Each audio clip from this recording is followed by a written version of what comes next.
Better. A little bit disappointed that the canticle wasn't in the original medieval Italian, but I don't think many of us would probably recognise that.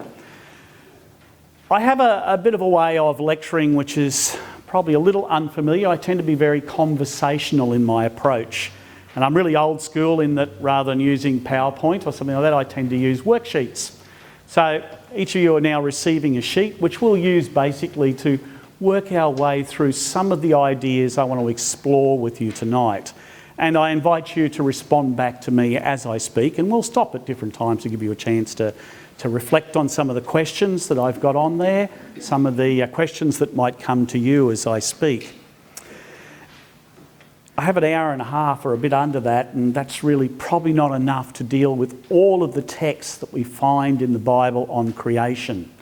It is one of the primary threads that is woven into the fabric of salvation history as told by the story of the Bible. It isn't just there in Genesis, it's there in the story of the Exodus, it's there in the story of the Judges and Joshua, it's there in the stories of the various trials and tribulations of Israel and of Judah and of the Babylonian exile, and of course it's there in the story of Jesus. Indeed, for us as Christians, the story of creation reaches its highest point with the incarnation, life, death and resurrection of Jesus. And indeed, for us as Christians, probably the primary creation story would be the prologue to John's Gospel. In the beginning was the Word, and the Word was with God, and the Word was God. Nevertheless, that particular poem that acts as the preamble to John's Gospel has deep roots in the traditions of the Jewish faith that's found in the Hebrew text. So tonight I'd like to focus primarily on Genesis 1 to 11 and to reflect on what Genesis 1 to 11 has to say to us today from the perspective of the original historical tradents, those who passed on these stories, who gathered these stories together and who eventually brought them together into the book of Genesis, which is, of course, as part of the larger Bible, and to look at that context and how that historical context may still speak to our context. And to top it off, I want to try and do that in conversation with Pope Francis and his recent encyclical. So, to that end, I thought we'd begin tonight, and I apologise if people have eyesight like mine, but for the sake of economy, to get as much onto a two-sided sheet as I could, I used 8 and 9 font. So, whenever we have to read a piece, I will read it for you should you have eyes like mine and forgot your glasses. So I begin with, there are really 3 lines taken from 3 different paragraphs in the encyclical, but I've put them together to try and capture one of the, I think, probably 10 or 20 main points that Francis makes. And so he writes, in the Judeo-Christian tradition, the word creation has a broader meaning than nature, for it has to do with God's loving plan in which every creature has its own value and significance. Nature is usually seen as a system which can be studied, understood and controlled, whereas creation can only be understood as a gift from the outstretched hand of the Father of all, and as a reality illuminated by love, which calls us together into universal communion. So everything is closely interrelated. Hence there is a mystical meaning to be found in a leaf, in a mountain trail, in a dewdrop, in a poor person's face. The ideal is not only to pass from the exterior to the interior to discover the action of God in the soul, but also to discover God in all things. Now, when I was reflecting on what I would say here tonight, it was actually those 3 passages which jumped out at me when I read the encyclical again for the 3rd or 4th time. And I was struck by the way in which Pope Francis makes a distinction between creation and nature. Now, I would have just thought we're talking about the same thing there, but I began to think, well, hang on a minute, there is a difference. Not only is there a difference in terms of the etymology of the words, of course, but there is a difference in terms of the paradigm, in terms of the worldview that stands behind those two descriptions of the world or the cosmos that we encounter. So, just quickly to the person next to you, do you agree there's a difference between nature and creation? And what is that difference? Just from your own understanding, your own thought, just very quickly, quick buzz, pair and share.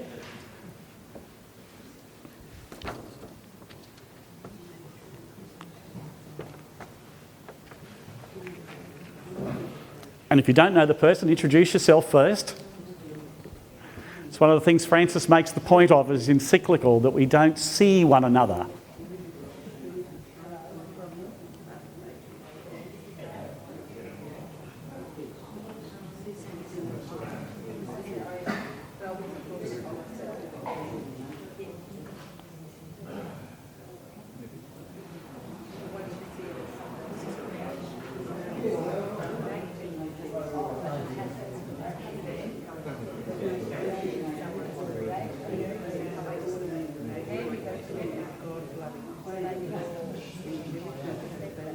Okay, that might be enough. Let's have a quick report back. All right, what's the difference between nature and creation? Anyone? Any thoughts? There are no wrong answers here, by the way. I have a colleague who always begins first year, first day, first year students, and he says, "Are there any stupid answers to my questions?" He says, "Of course there is. You know, well, you don't know anything, but that's okay, I'll make them look good." So, someone had a thought down the back. I thought I saw a hand. Doesn't include mankind. Just nature. What's your definition of nature? It doesn't include intelligence. You're right.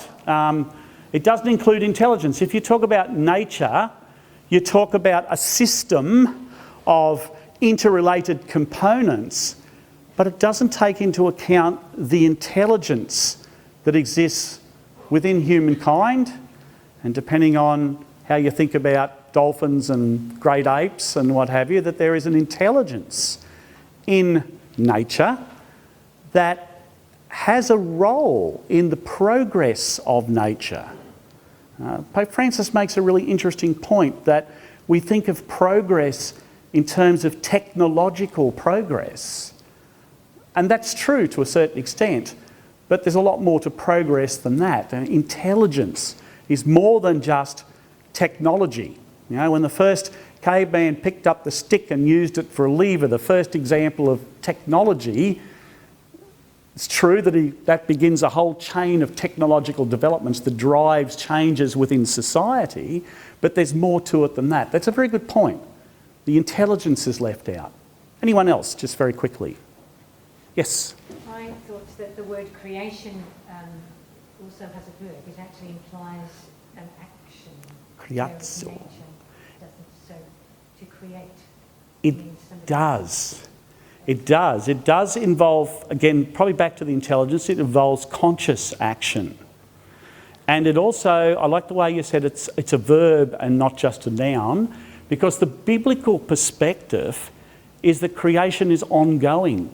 It doesn't happen at the point of the Big Bang. It doesn't happen at the point when humans appear on the earth. Creation is ongoing. In fact, the way in which those early books of the Bible have been stitched together by the final redactor or editor, he weaves into that, or she, we're not sure, it could be a woman, weaves into that various motifs that he keeps going back to. And one of them is that notion of splitting the water. So at the very beginning of the wonderful preamble to the book of Genesis, where God separates the waters above from the waters below with the word and brings forth dry land, that motif is repeated again at the crossing of the Red Sea, when the waters are separated, bringing forth dry land upon which the escaping Israelites can pass through.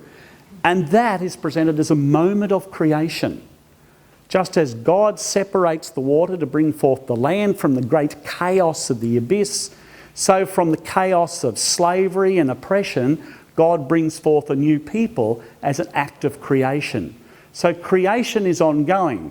But as we'll see as we go on to talk a bit more tonight, in the Bible, creation also fluctuates. There are moments of uncreation. So in the story of the flood, which is a little bit unfortunate we call it the flood, it's really a story of uncreation. So God creates and everything goes wrong and the world collapses, and so God has to recreate and everything goes wrong, and so God has to start again. Over and over again in the Bible you have this cycle of God creating and humans pulling it down and God having to start again. And that reflects, I think, the historical experience of the Israelites, the Jews, of Christians, of us, of all generations. That creation is often a cycle of things going right, things going wrong, having to rebuild and moving incrementally, hopefully always forward towards a greater and greater understanding of what constitutes the good life, etc. So it's a bit of a mixed bag, creation. But what I like about that distinction that Francis makes is that nature is this sort of mechanistic view of the world. It's like a machine. And this is a view that comes out of course, the Enlightenment. This idea that nature is a machine that is run by various laws, etc. And indeed, you almost don't need God for that. In some sense, you don't even need humans for that. Whereas creation is more. It's imbued with meaning. I think that's what Francis is getting at, that this is something that's imbued with meaning. And for the Judeo-Christian tradition, creation is revelatory. It is, if you like, the first book of the Word. How does God create? God creates with a word. And God said, and so it was. And God said, and so it was. And right through then to the prologue of John's Gospel, where it's through the word that all things come to be. So there's an intelligence at the heart of it. There's love at the heart of it. There is purpose at the heart of it. There is meaning at the heart of it.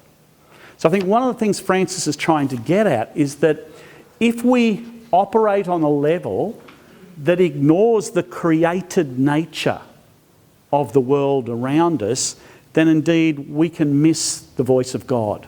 That God speaks to us, as he says quite beautifully there, in a leaf, a mountain trail, a dewdrop, a poor person's face. So creation itself is revelatory. Now, with that paradigm in place, how then do we read something like the book of Genesis? Now, the book of Genesis is often dismissed as a bit of a dead letter. And of course, after the Enlightenment, when we slowly came to the understanding that perhaps the cosmos came about as a result of exploding atoms and eons of time of expanding universes and simpler forms of life evolving into more complex forms of life, all of which I don't doubt and is absolutely true. But often when we focus in on that, we miss the fact that the people who wrote those original stories of creation actually weren't writing science. They weren't trying really to describe how the world came about. They were trying to get at what the meaning of creation was. We miss the richness of these stories if we think of them as scientific accounts, rather than as what we commonly call meta-narratives or myths. We'll just leave that there for a moment. I'll come back to that a bit later on. Just understand that when I use the word myth, I'm not talking about something that's untrue. I'm talking about something that's actually very true. It's a capital T true, because it's dealing with realities that cannot be easily described.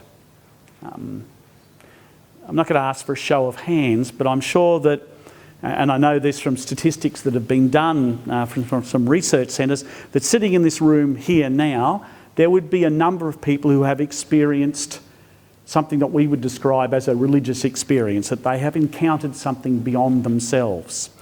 A lot of research has been done on this, particularly in England, by a group at Manchester University.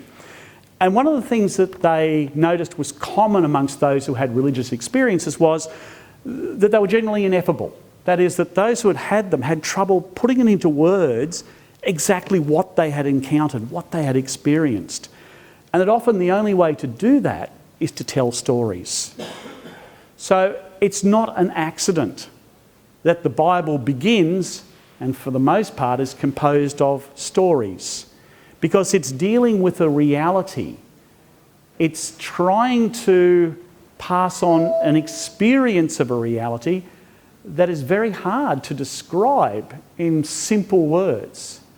So often it has to be through art, through story, through song, through poetry, that we can fully, well, not fully, at least begin to grasp something of the meaning of that experience. So let's have a look at a text. And it's actually my favourite text from Genesis. But it's a good one to begin with because it's a key pivotal story in the stories of Genesis 1 to 11. When people began to multiply on the face of the ground and daughters were born to them, the sons of God saw that they were fair, and they took wives for themselves of all that they chose. Then the Lord said, "My spirit shall not abide in mortals forever, for they are flesh. Their days shall be 120 years. The Nephilim were on the earth in those days, and also afterwards, when the sons of God went into the daughters of humans, who bore children to them. These were the heroes that were of old, warriors of renown. The Lord saw that the wickedness of humankind was great on the earth, and that every inclination of the thoughts of their hearts was only evil continually.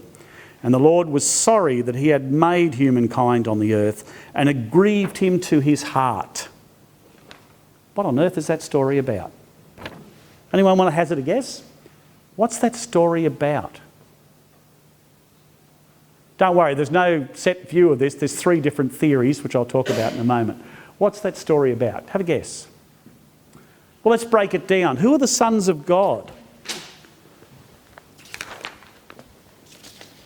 Who are the sons of God? Who are the daughters of men? And who are the Nephilim? They're your 3 major characters. Why is it that God has to limit the years of these people?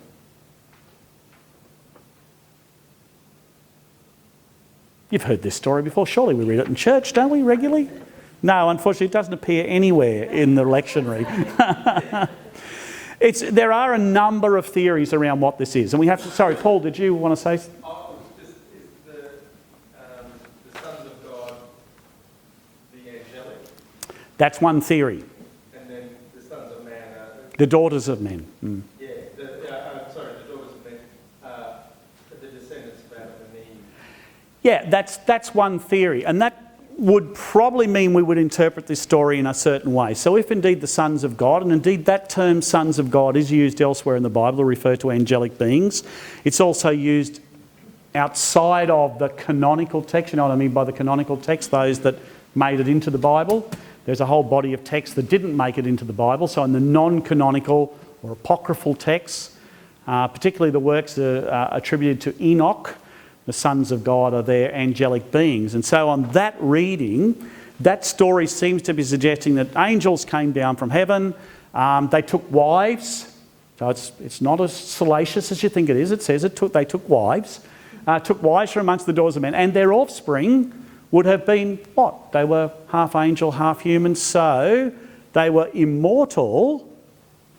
So hence the thing, well, our spirit cannot abide in mortals forever. They were mortal, but because they were angelic, they didn't die. So the problem God is facing on that theory is that we've got a bunch of ageing immortals that just keep getting older and older and more decrepit and being pushed around in wheelchairs. What are we going to do about it? So he has to limit their age. That's a very common interpretation. In fact, there's another theory that suggests it belongs to 2 different tribes that appear in the genealogies. I'll leave that one alone. The one I think is... Sons of God, kings? Yes, thank you. That's the other theory. The term sons of God can also refer to kings. And it's likely that this story has a reference to some other older legends, such as the Gilgamesh epic and what have you. And we have survived. There are a number of very old legends from prior to the time of the Bible that talk about the great heroes of old who were generally kings, and these kings did marvellous things like making great journeys and rescuing damsels in distress and fighting dragons and falling in love with goddesses and what have you.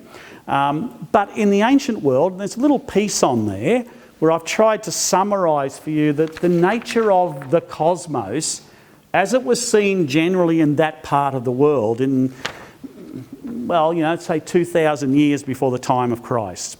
So in the ancient world, and particularly in Egypt and Mesopotamia, the world was seen as a very ordered place. The cosmos was seen as a very ordered place.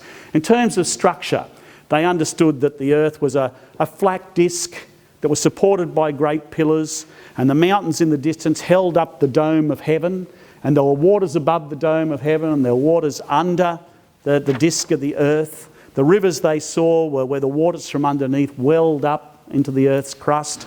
And they watched the stars at night, and they noticed that they moved. And because in this part of the world there's really only two seasons, there's a wet season and there's a dry season, they came to understand that those points of light probably represent little holes in the firmament that allowed the rain to fall through. But within that cosmology, there was a very ordered existence. At the top of the pyramid, as that little diagram I've got there shows, was the king or pharaoh. And in the ancient world, kings were gods. And they generally had all sorts of good press around suggesting they were in fact sons of God. And this went on for quite some time, even in the time of Jesus. Julius Caesar and his adopted son Augustus put out that they were sons of gods too, that they were descendants of one of the goddesses. In fact, something you're probably not aware of, this little tangent here, but it's one of my favourite stories. There's a legend about the birth of Augustus Caesar that begins the beginning of the good news about Augustus Caesar, the Son of God. Now, if you know your Bible, you'll know the first line of Mark's Gospel is the beginning of the good news about Jesus the Christ, the Son of God. It's clearly poking fun at Augustus Caesar. This idea that kings were gods. And then it goes down the pyramid. You've got the priests and the nobility, and then you've got the artisans, and then you've got the poor agricultural slaves, etc. And there's only two classes in the ancient world. There's the very wealthy, the patron class, and then there's the very poor that were owned.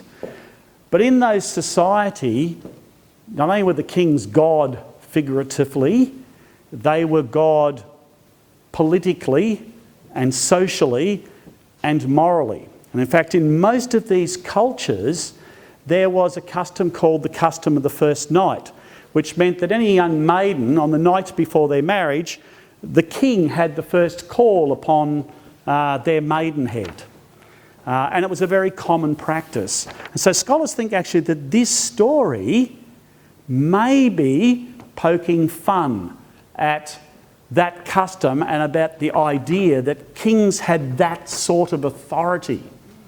Now, what's really interesting about that is it gives us a little insight into the Yahwist cult that grew up. Now, just think, these ancient cultures were polytheistic. They believed in many gods. They believed most of their creation stories, and we've got a few of those, like the story of the Enuma Elish, which comes from Babylon, which tells the story of the creation of the gods and then eventually the creation of the youngest god, who was Marduk. And Marduk leads this revolution against the older gods, and he slays the god of the sea, and he actually cuts her in two and puts part of her body to split the waters above and part of her body to split the waters below. And he builds the cosmos in that new firmament. But then there's a great battle between gods and whatever. So the world comes about as the result of a battle between this pantheon of gods. And then you have this funny little people sitting on the edge of the Mediterranean who start talking about a single God who creates the world peacefully and by a word. Now, interestingly, that very first story of creation is actually a rewrite of the Enuma Elish. It completely compromises and underpins and challenges that old Babylonian Enuma Elish. What are gods in the Enuma Elish become creations of the one God. It's why, for instance, in that story, the sun and moon are not named, because the common names for the sun and moon were in fact gods in the area. So it just says that God created the great light to rule the day and the lesser light to rule the night. It isn't named. But all these are creations of the gods. And what's more important is the king, when eventually they do develop a monarchy, and they're very slow to develop a monarchy. In fact, there's quite a lot of resistance to developing a monarchy. And when they do, that monarch is subject to the law, just like the lowliest farmer in his field or the lowliest artisan at work at his hearth. The highest king to the lowest person is subject to the law. In fact, it's basically the first constitutional monarchy in the world. And that comes out very strongly in the story of David. When you get to the story of David, David is a somewhat flawed individual, does wonderful things, leads the armies of Israel against the Philistines, but he's a bit of a philanderer. And there's a wonderful story about how he ends up with Bathsheba, where Bathsheba, of course, he sees her bathing and he lusts after her and he brings her to his bed, and just the sort of thing that ancient kings did. And in any other society that would have been okay, but not in Israel. And then Bathsheba falls pregnant, and of course he calls her husband back from the front. He's a soldier fighting at the front. He tries to get him to go and lay with his wife, and poor old Uriah, he's just too faithful. He sleeps on the doorstep of David, etc. Cut a long story short, David sends him back to the front with a message to the general to put him in the front line and have him killed. And then comes the prophet, and he tells him a parable about a shepherd who owns many sheep, but who kills the neighbouring shepherd to steal his one lamb. And David says, bring that man to me and I'll have him executed. And of course the prophet says, you are that man. And David repents. And it's at that moment the great revolution of Israel has won, because the king recognises that even he is subject to the laws of God. Now that political reality underpins the creation stories we're looking at. That's the evil that these storytellers are talking about. And they see very plainly that creation itself has moral and social and political implications that we often don't pick up when we read these stories. And I think Pope Francis got there. I think one of the great things about this encyclical, and it's very, very biblical, is that he's got there already. He understands profoundly this concept he has of the integral ecology, this idea that everything is related, and therefore everything that we encounter places upon us certain moral imperatives.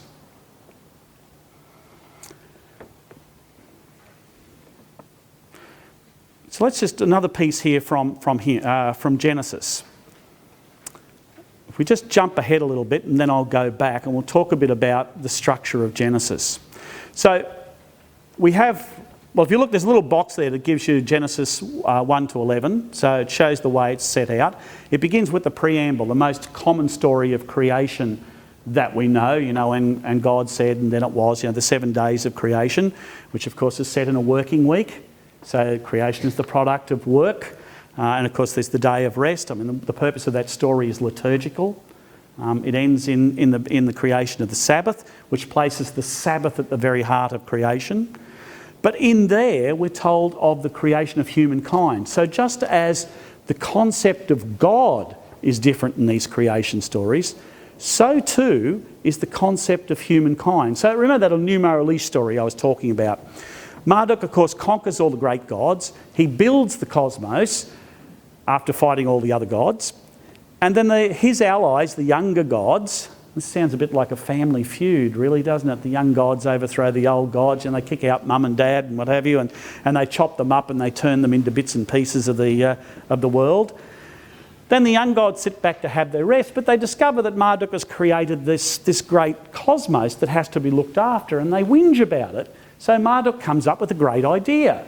We'll create a lesser being to be our slaves. And so he takes the blood of his mother, Tiamat, the great goddess of water, and he blends it with the clay, and he blows life into it, and it comes to life, and he creates the human out of the blood of a god and out of the soil. And he makes that person, humans, to be slaves of the gods. That's not what we find, though, in the Israelite story of creation. No, we're told there, then God said, let us make humankind in our own image, according to our likeness, and let them have dominion over the fish of the sea, and over the birds of the air, and over the cattle, and over all the wild animals of the earth, and over every creeping thing that creeps upon the earth. So God created humankind in his image. Pardon the non-inclusive language. In the image of God he created them. Male and female he created them. God blessed them, and God said to them, be fruitful and multiply, fill the earth and cultivate it, and have dominion over the fish of the sea, and over the birds of the air, and over every living thing that moves upon the earth. And God saw everything that he had made, and indeed it was very good. What are we being told about humankind in this story? Anyone? Thoughts? It's pretty straightforward, but... Yes? In the image of God. In the image of God. What does it mean to be made in the image of God? Now just think for a moment. This is a very different conception of God. In the ancient world, most of the gods are petty, bickering, anthropomorphised beings who live up on mountaintops and usually spend all their time either chasing human females or fighting amongst themselves. Along comes the Israelites, and this didn't happen overnight, by the way. It took generations for this understanding of God to come about. But the Israelite understanding of God as the other, a being that cannot be represented in images, a being that is not like humans in the sense in which those ancient gods are like humans, a being so different that you can't even represent that being in a statue or in a picture. So graven images were forbidden. And then we're told in this story that humans are created in the image of that being. What are these ancient writers telling us about humanity? We're divine. Yeah, no, that's an irony. Well, we'll just sit with that a moment. We might come back to that, hopefully, if we get time. We are created like the divine. The irony, of course, is in the very next story of the man and woman in the garden. They fall foul of God because they want to be like God. They want to be like gods, knowing good from evil, having the knowledge that God has, the ability to make moral judgments. And in fact, this seems to be a recurring theme right throughout the Bible, that indeed every time things go wrong in the story of Israel, it's because the Israelites start to act like gods. And again, think again of those ancient kings that acted like gods and thought they were gods. So basically, as far as the wisdom of the Israelites go, the ultimate sin is pride. That when we start to think we can be like gods, that's when things go wrong. When we start trying to dominate others, when we start misusing the environment, and we'll come to that in a moment, when we start thinking of ourselves as gods, that's when everything goes awry. And that's when God usually has to intervene and pull us out of the murk and start all over again, either by punishing us, by sending us off into exile, or whatever. So, yes and no, we're divine, but... Is the image saying we've got a character of God that we're not God? Yeah, I'll come back to that. Just let me finish this idea. So we want to be like gods. And the irony is, of course, in the story that's told in the whole of the Bible, and you're probably aware that the way in which the canon is arranged in the Bible is not chronologically. It's not according to the way in which it was written. In fact, the first story of creation was probably one of the most recent parts of the Old Testament to be written. It was probably written only a few hundred years before the time of Christ, even though it's the first thing that appears. Similarly, the last thing that appears in the Bible is not, well, actually it probably is the most recent thing to be written there. But you might have something like the letters of Peter, which may be a bit more recent than that. It's arranged in order to tell a story, and that's the story of the history of salvation. And the irony is that it begins with humans being created in the image of God, and then falling down, failing because they try to be like God, and then that's a story that's repeated over and over. Then the irony is that God becomes human in Jesus so that we can become divine. So we can be absorbed into the Godhead. So that's the irony. What we want, what we truly desire, what we want, can only happen because God gifts it to us, gives us life, immortality, resurrection, etc. That's the great irony that lies at the heart of the Bible. And that's the way you've got to read it when you read this stuff. But yes, that's the irony. God creates humans in the divine image, so we have some of the attributes of God. Now, one of the most, I think, powerful parts of these stories, and depending on time, and I don't think I'll get to it, I was going to read the second creation story and explain to you the original Hebrew, because we miss a lot, is the story of the man and woman being created in the garden. Now, unfortunately, English does not do justice to that story. It doesn't do justice to it. So what happens is God creates this being from the earth. The Adam from the Ha-Adama. Ha-Adama means ground or soil or earth. Adam means earth creature. It's not a person. In fact, it doesn't get the name Adam. In fact, this isn't Adam. This is the earth creature. So the earth creature is created from the humus. The human comes from the humus and is activated, is animated by the spirit or the breath of God, ruach. The ruach is both breath and spirit. God blows into this earth creature and it comes alive with the spirit. When, of course, they die, it in fact dies. And what happens? When God breathes the spirit into this earth creature, it becomes, in Hebrew, the living nephesh. Now, the word nephesh has come to mean in Hebrew being, but originally it meant throat.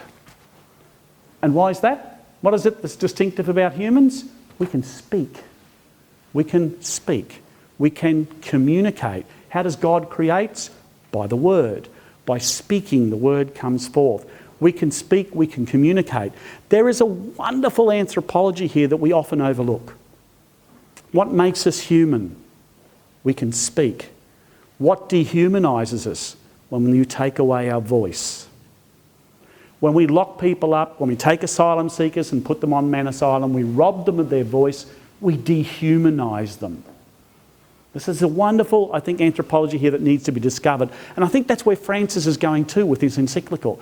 That's why he says, when we don't treat the earth well, the people that suffer most are the poor, the people without a voice. Those of us who are well fed, well looked after, well enough off, we have voices. We can speak out.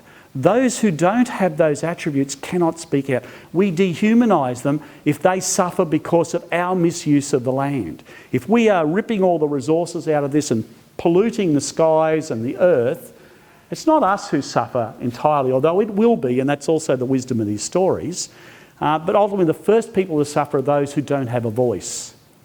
And that's what's important about this story. It really brings out that idea that what makes us human is that we have a voice. And that's what makes us like God. How are we going? I've been talking. Do you want a quick stretch? Do you want to have a quick buzz? You okay? You want me to continue?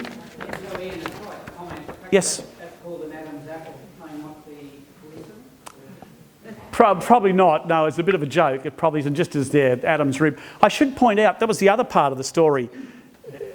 English doesn't do justice to that because the earth creature is actually split in two to create male and female. Our English says rib. The word sila can mean rib.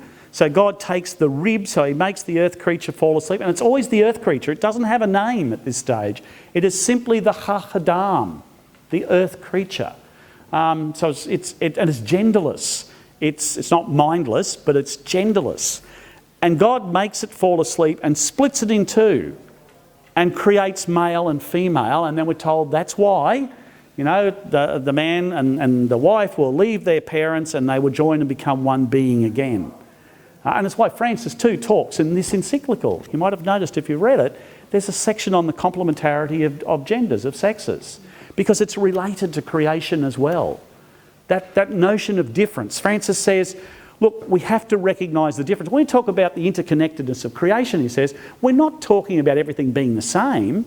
Quite the opposite. It's the richness and the diversity and the plurality of nature that is its great richness.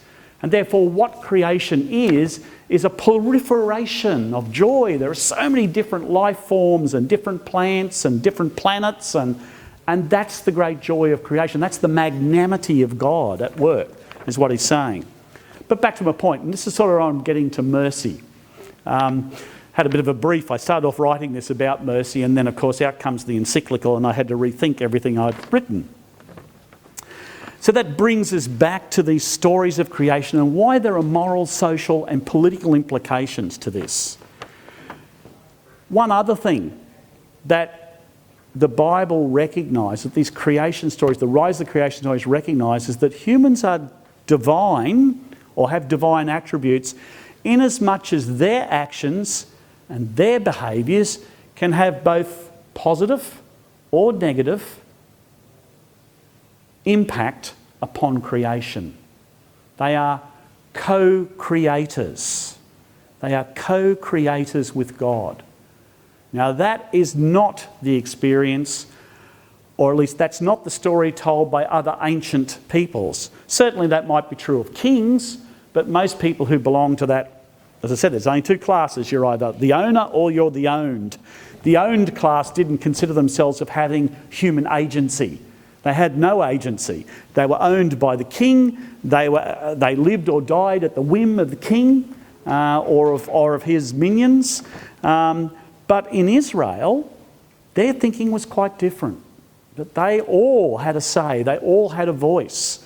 The king was only one voice among many. Now, it didn't always work out that way. But what's really interesting is if you read things like the books of 1 and 2 Kings or 1 and 2 Chronicles, which look very much like the annals of the kings we find in other ancient cultures like in Egypt or in Samaria. There's one difference though. In those other texts, the king is always winning great battles and having great victories and having many wives and being the most wonderful, the most wise and the most wonderful deity there is. In the books of Kings or Chronicles, the kings, bar a couple of them, are philanderers, liars, chasing after having lots of concubines. They're basically flawed, and their stories are told warts and all. And that's because ultimately in the Israelite point of view, they're just human. They have a certain role to play because God has called them that, but they're just human. And the prophets aren't past telling them off. You know, the prophets, there were prophets in that society, as there were in some of those ancient societies, who were part of the court. They had jobs to, read the entrails of goats or cast lots and work out whether this particular campaign the king was going to go on would be successful. And they certainly had those in Israel as well. You might remember a few weeks back there was a reading from Amos, might have been a month or two back now, but it sticks in my mind, where Amos says, I wasn't one of the schools of prophets. Okay, I was a keeper of trees and a shepherd, and God called me. The classical prophets were just radical charismatics, visionaries, who felt the need to speak out against the king or the wrongs in their society. And that was accepted in Israel.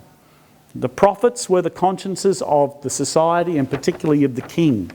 And so everyone could be called upon if they'd done the wrong thing. And this goes back to that difference between creation and nature. Nature is a closed, mechanistic system, and we're just cogs in the machine. But in a view of the cosmos that is a creation view, a view that comes out of this understanding of creation, we are fundamental to that machine. We're still part and parcel of the machine, and that's another point Francis wants to make. We're connected. We can't pull ourselves out of it. We are an important part of it, and everything else is an important part of it, down to the fly that we just batted away that got in our road, or to the cows and the sheep and what have you, upon which our commerce depends. Everything, everybody, every creature, every plant has a role to play. But we as humans, because we're like God, we can have positive and negative effects upon creation. And that's a very fundamental issue for Christian anthropology. What makes us human is that we have a voice. What makes us human is that we have agency. We have the ability to be co-creators with God. And so Francis writes, the social environment has also suffered damage. Both are ultimately due to the same evil, the notion that there are no indisputable truths to guide our lives, and hence human freedom is limitless. We have forgotten that man, the English translation here is not inclusive, is not only a freedom which he creates for himself. Man does not create himself. He is spirit and will, but also nature. The climate is a common good. Hang on to that idea, a common good. We'll revisit that. Belonging to all and meant for all. At the global level, it is a complex system linked to many of the essential conditions for human life. Hence, in regard to the issue of climate change, we have to realise that a true ecological approach always becomes a social approach. It must integrate questions of justice in debates on the environment, so as to hear both the cry of the earth and the cry of the poor. There's probably an unnoticed incident in the story of Cain and Abel. When Cain kills his brother Abel, his blood falls upon the earth, the Ha-Hadama, from which of course humans came, and it cries out for justice. It's a wonderful little expression. It cries out for justice. So the blood that's spilt in the very first murder cries out for justice. So the earth cries out for justice. And that's an important concept in the Judeo-Christian idea of creation. But let's just explore that a bit further, what Francis says. He talks about humans do not have limitless freedom. So what limits our freedoms? Anyone? What limits our freedoms? Law. In what sense? There's a couple of different sorts of law, not going into apodictic or casuistic or anything like that. I just mean in terms of there's law that we make as human societies, but we as Christians believe in natural law, that we believe that there are moral laws that are embedded into the very character of creation and into the very character of humanity. So in that sense, I would agree with you. Law limits our freedom, probably both the laws that we make, but more particularly those natural laws, the laws that are embedded in creation. And that too goes back to what we're saying, the difference between nature and creation. We can talk about the laws of nature, which govern the wind, the seas, gravity, etc. But we would say there's also moral laws that are built into the very fabric of creation. That because creation is the way it is, it determines what is morally right and wrong. What constitutes the flourishing of the earth, of human flourishing, that's governed too by laws. What other ways is our freedom limited? The effect that our actions or words have on other people. Very good, thank you. That's exactly what I was looking for. We're limited by the very fact that we are part of creation. Because we are part of creation, we share the cosmos with other people, with animals, with plants, with the sea, with the earth. Our actions are not done in isolation. Whatever we do has ramifications in the society and widely into creation. So we're limited morally as well as socially, and I would say psychologically, and in all sorts of other ways. We are limited by that fact that we are part of this wonderful thing that is creation. And when we act, when we think about what is morally right and wrong, and this is where this natural law comes in, we need to think about how our actions will have consequences on other people or on the world more generally. That's a profound Christian anthropological view. So let's go back to the common good then. Coming out of that, of course, is a profoundly important notion that lies at the heart of the Judeo-Christian moral code, and that is the notion of the common good. Now, Francis says here the climate is the common good. What's he mean by that? It's a common good. It's common, it's owned by everybody, and it's good. What's he mean? We all share it. I'm afraid I don't own the air I just breathe. In fact, you probably just breathed some of the same air I just breathed.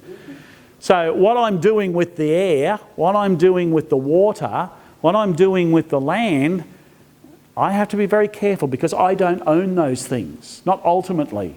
My time on earth is limited to a certain time. My space is limited.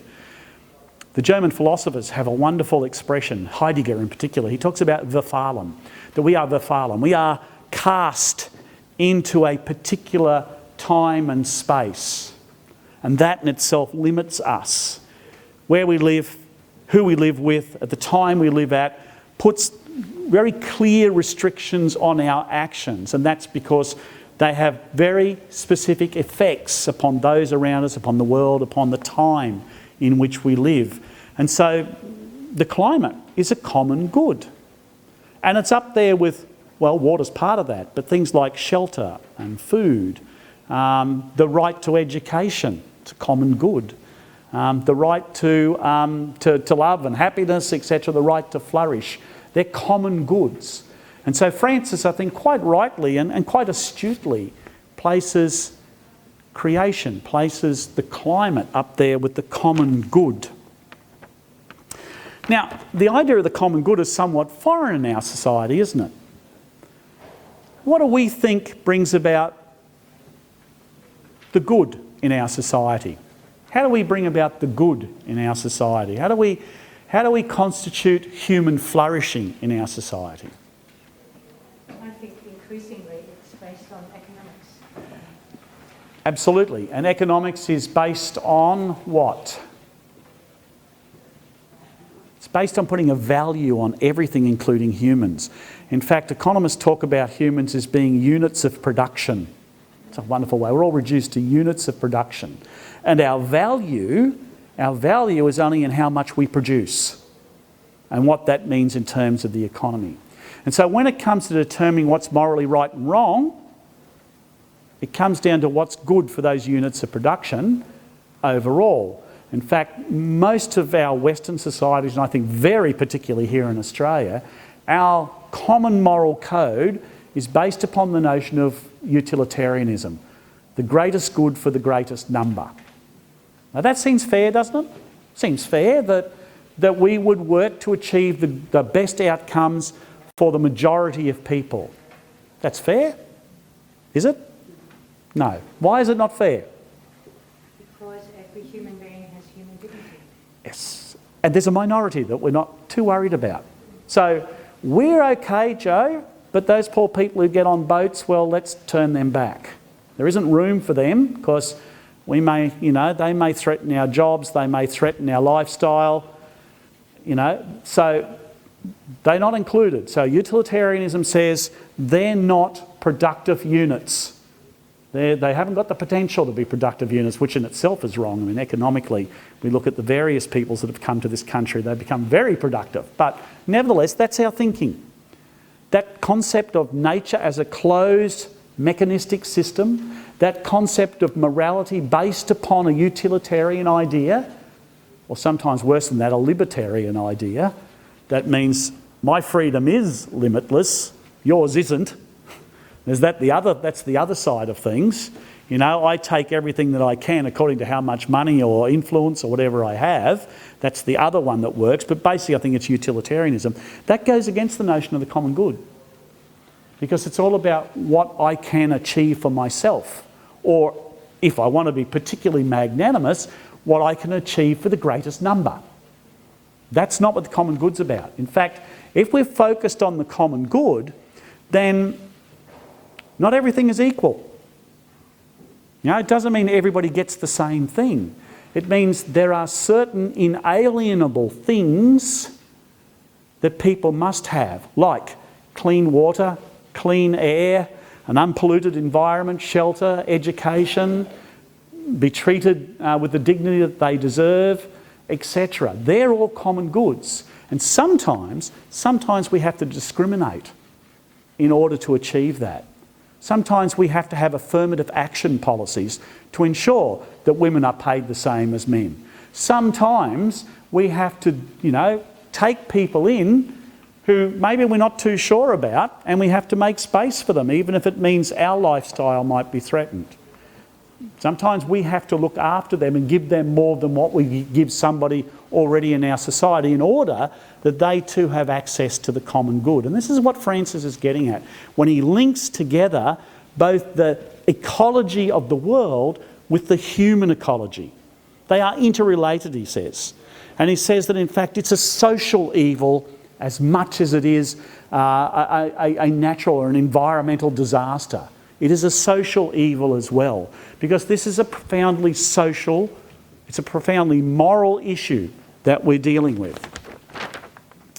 So Francis writes, if we are truly concerned to develop an ecology capable of remedying the damage we have done, no branch of the sciences, no form of wisdom can be left out, and that includes religion and the languages peculiar to it.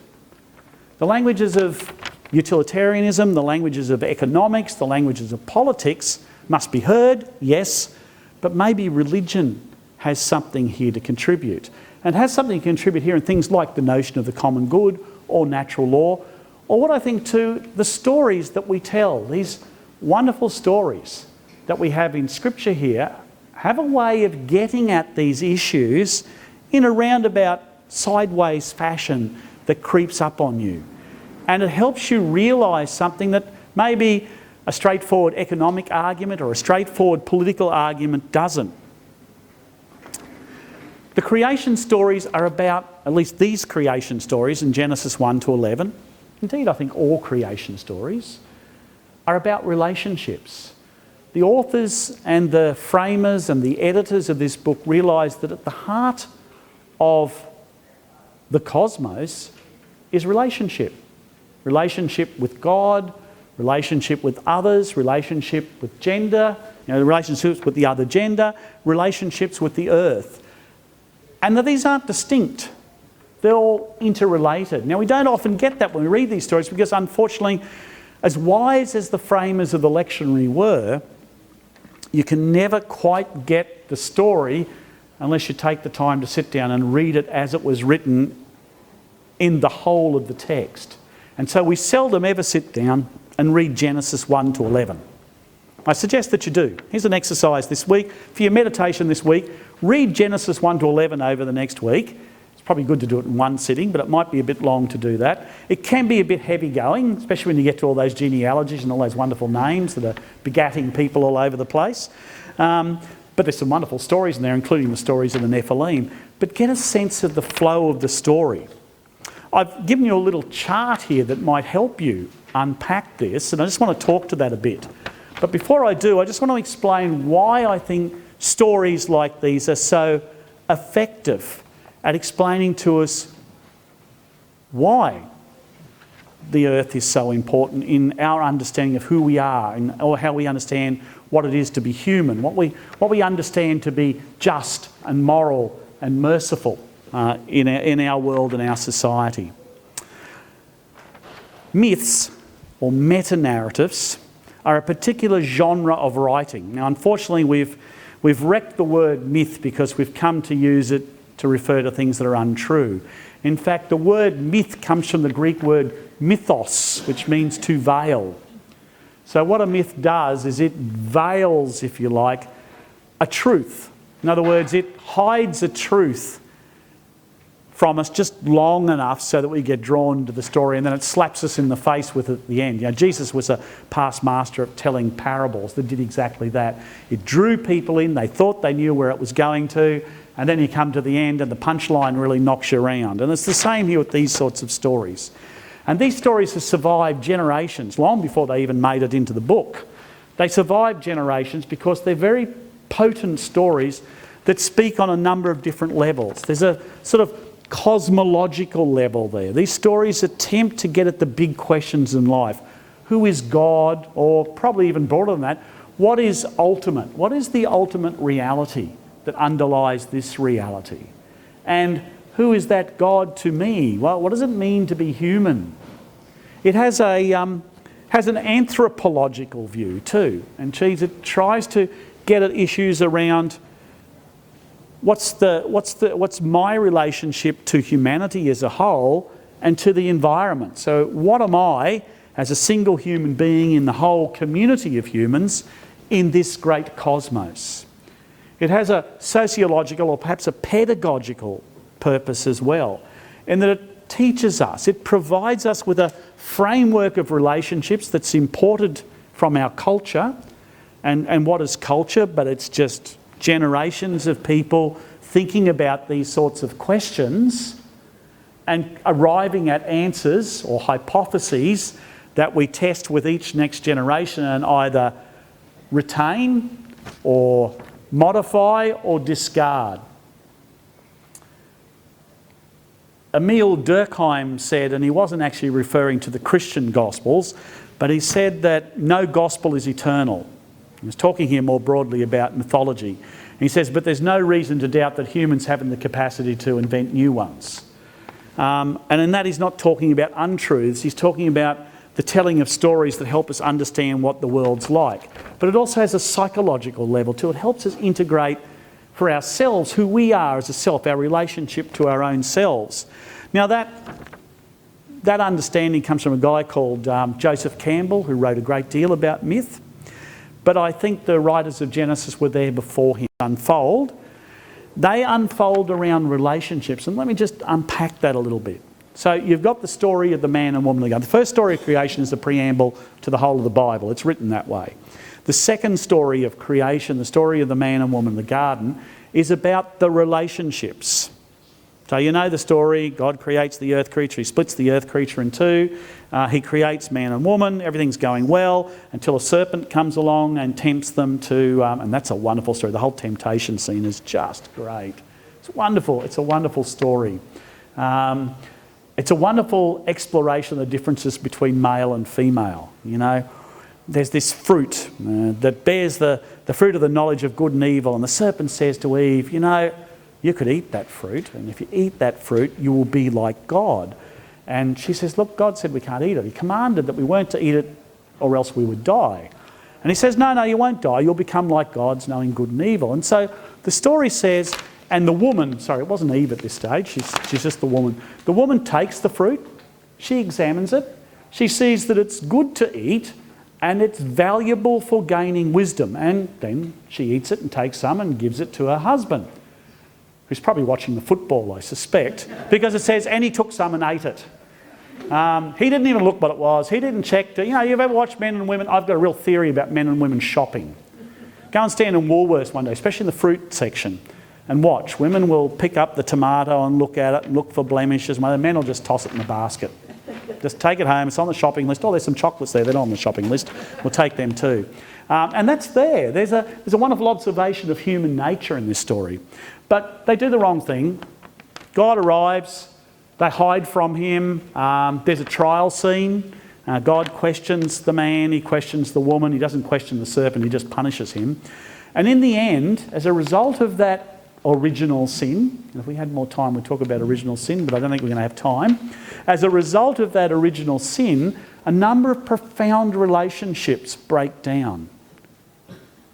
Adam names his wife Eve. Now, in the ancient world, if you have naming rights, you have control. The author of this story is suggesting that sin brought about the patriarchal society. Now, a colleague of mine has often said, who was the woman who wrote the story and how did she get it into my Bible? Because the woman actually is the star of the show. And she is named by Adam. So that relationship between men and women break down. God curses the serpent, that it must crawl on its belly and eat dust all of its life. And it shall fear the heel of the woman, you know, that will strike it. The man, he condemns to have to work hard. Up till now, they've just had to go and pick the fruit in the garden and eat what they like. Now he has to till the soil and it'll be hard, it'll be full of brambles. So the relationship with the environment breaks down. The relationship with nature in the form of the serpent breaks down. There's now a fear between humans and animals. And then they're cast out of the garden. So the relationship with God breaks down. But that's not where it ends, because the stories go on. This sin, if you like, escalates because those profound and important relationships with God, with the self, with others, with the environment are broken by that first sin.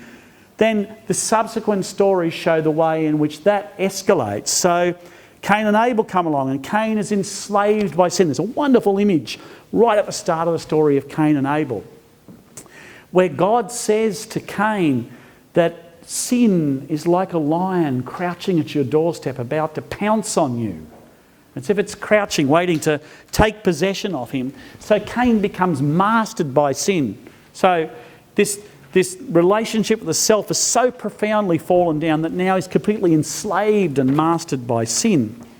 And then he's expelled from God's presence. He can no longer see God. He murders Abel, so the relationship with others is broken down. And then in a wonderful epilogue, he wanders aimlessly through the world and builds the first city. dens of iniquity that they are. The people who wrote these, of course, were agriculturalists. They were nomads. They thought cities were places full of debauchery and drunkenness and what have you. So, of course, the first murderer would build the first city, wouldn't he? And that's the beginning of the end. And then you've got the story we read to begin with, the story of the sons of God and the daughters of men and the creation of the Nephilim, so that wickedness spreads throughout the world. The entire of creation now is corrupted by the wickedness that's upon the earth. And God regrets having created humans. There is violence and war everywhere, and the earth is polluted and corrupted. And so God decides to start again. So he uncreates. The waters come from above, and the waters from below come up. The whole place is flooded again. It reverts to the great abyss that it was before creation. And then God separates it again. And dry land comes forth. The story's there again. And he makes a covenant with Noah. Things don't go so well though. Generation one, generation fall back into their old ways, and they want to be like God. They want to reach God. They try to build a tower in the Tower of Babel, and so now they become godlike, or try to be godlike. They've lost the connection with who they truly are. They become powerless to reach God. You know, it began with God walking in the garden with the man and woman, but now they can't even reach God. God is completely and utterly distant from them. And God confuses their languages, and so they all now speak different languages and can't speak to each other. And the tower itself, of course, represents the ultimate violence, at least in the perspective of these nomads writing this, against the earth. That now we're building for the sake of building. We're not building to cultivate the earth. We're not building to improve the earth. We're building to a monument to our own grandeur. And so how does God resolve this? Well, he calls forth Abraham. That's where it starts. And that's where the story begins that will continue right throughout the Bible. God calls forth Abraham, one family, one man, one family that will become the Israelites, and eventually for us, of course, go on to tell the story of Jesus. That's the answer that God suggests. He will call forth one group of people and reveal to them the secret of human flourishing, the secret of justice and mercy, and that's embedded in creation itself. And so I applaud Francis for this wonderful encyclical, and if you haven't read it, along with reading Genesis 1 to 11, I encourage you to read this encyclical. It's quite different to most other papal encyclicals, and I've read quite a few. It's unique in that it begins with a bit of medieval Italian, and we don't get too many of those. In fact, there's only been 3 encyclicals that are named by something other than a Latin name. I think the one before this was Mit Brenner de Sorge, which is German, written on the eve of the Second World War. So it's quite unique too in the fact that it offers practical advice about how we should go about trying to correct the damage that's happened in creation. And that's something we don't normally get from papal encyclicals either. But it is profoundly biblical, and it rests upon the stories that we've been looking at tonight. And I think to fully understand it, you need to go back to the source as well. So I encourage you to do that. Okay, a few minutes left. Any quick questions? Just grab a glass of water while you're thinking. Yes, Tony. Oh. Where does this take us in interfaith dialogue, you think, with even Francis referring to interfaith concerns about creation, etc.? We all have creation stories. We all have creation stories that I think we can share. I'm a great believer in telling our stories. And we don't have to say, look, I believe your story, but we do have to share those stories, I think, and I think there's a common wisdom there. So I think a good place to start in terms of interfaith relations, we need to start listening to one another, because I think there's a wisdom in all religious traditions. While it's true that I think we focus on Christ as the source of salvation, as the ultimate source, the ultimate expression of God's self-revelation, I think we also have to give some respect to the Holy Spirit that inspires all humanity. And I think there is, and this has been expressed by numerous popes even before Francis, that every religion contains within it a source of revelation and inspiration, because every religion has been inspired by the Holy Spirit in some way. And so I think it's an important first step, I think, is to listen to each other's stories. And I think we have to work together because, as Francis himself says there, we shouldn't just leave it to the domain of science or economics to engage in this debate. We should also be using the language of religion. Religion is a powerful way, particularly in some parts of this world, in order to motivate people. So I think it's important that we do share our stories. And by going back to creation, I think most religions have very clear understandings of creation. Certainly the Judeo-Christian Islamic tradition share very common ideas around creation. And outside of the Abrahamic religions, of course, it's quite different. But I think it's important to listen to those. I think Buddhist, Hindu, Zen, there's all sorts of expressions of how the world came about that contained in is that same idea that there is moral and social imperatives built into creation. So I think it's important to listen to those stories. And the Indigenous tradition. Absolutely. Sorry, I should also include the Indigenous tradition, and particularly the Indigenous tradition, because they have a wisdom about this country that goes back 40, 50,000 years. And we've been here but a blink of an eye compared to that. And I think, there's a great deal of wisdom. In fact, we have an upcoming talk. When's the reconciliation one? Paul? Joe, when's the reconciliation? Next month.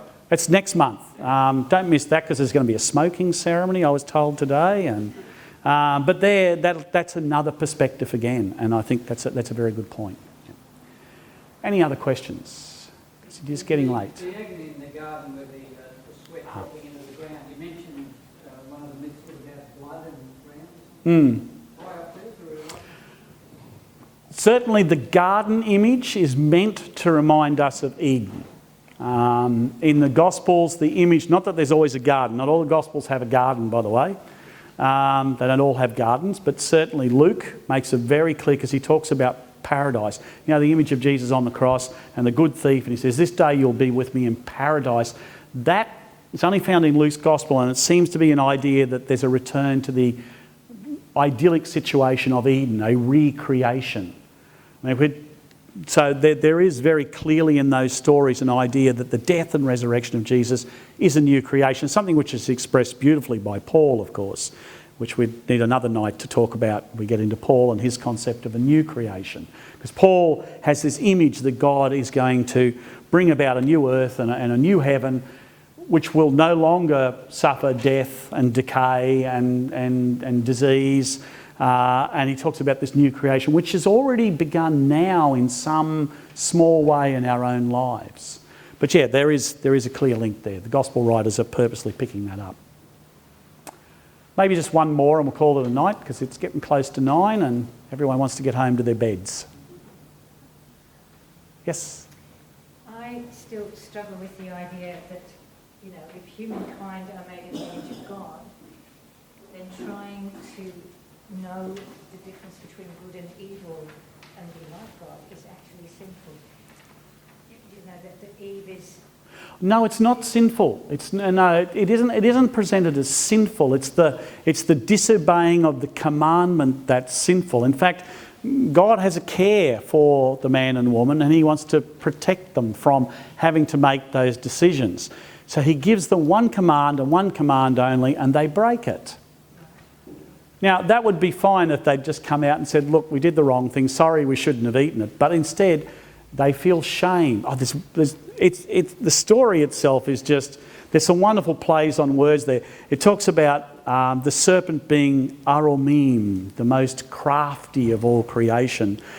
And he tempts them into eating this apple because they want to be Aromim, like the serpent. But they discover they are Arum, which means naked. It's this wonderful play on words. They wanted to be wise. They ended up realising they were naked.